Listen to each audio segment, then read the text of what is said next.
Have you ever experienced something and just knew there's no way this is going to end well? Yet you keep reading, you keep turning those pages because, much like a crowd watching a 49-car pileup on the highway, you have to see what happens. You feed the heightened emotions that come out in a disaster, when human nature is at its most raw and the flames of reality burn away at the fragile facade around you. Well, today we have one of those stories, and it's terrifying in a way which I can only describe as a kind of entrapped silent horror, where characters open their mouths to scream, but nothing comes out. And there's this lingering sense of dread whenever you turn the page.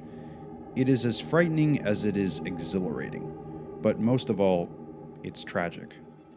So let's talk about that, in the form of Shuzo Oshimi's manga, Blood on the Tracks, a story about a boy and his mom.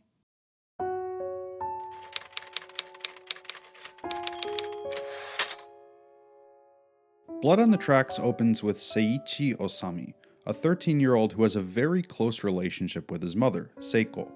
Now, Seiichi lives a pretty normal life. He's got buddies, likes a girl who likes him back, and things seem to be going pretty well. But his mom still coddles him like a small child and seems overly attached even for a mother. Of course, Seiichi's aunt and his cousin Shigeru make this the subject of their gossip, as well as some of his classmates making fun of him at school for it, but this does little to deter their close bond.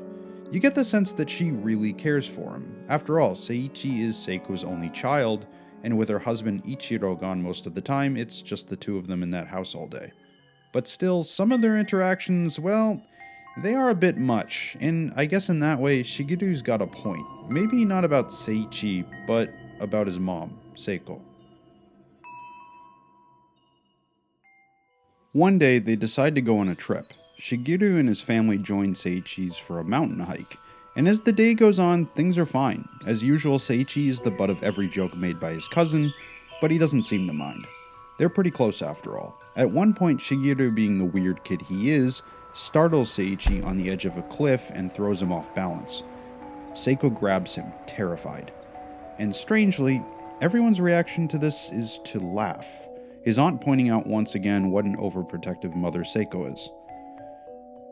Now, I have to admit, Shigeru's always been a little bit of a bully to Seiichi. He pushes him around, always pranks on him, and behind his enthusiastic demeanor, he's got a dauntless side which he uses to make Seiichi do things he doesn't want to do. On this particular day, they return to the cliffside and he messes around at the ledge.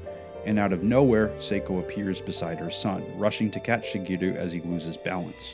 She grabs him and hugs him tightly. But then, when she pulls him away, she gives him this look.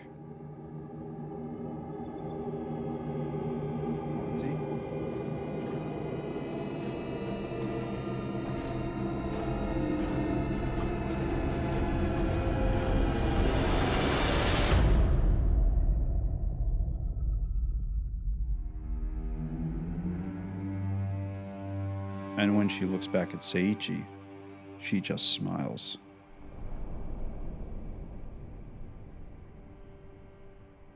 Seiichi feels himself slipping. He's not sure what to do. Like reality hitting him, Seiko suddenly screams, telling Seiichi to run and tell the others that Shigeru has fallen off the cliff. But he didn't fall.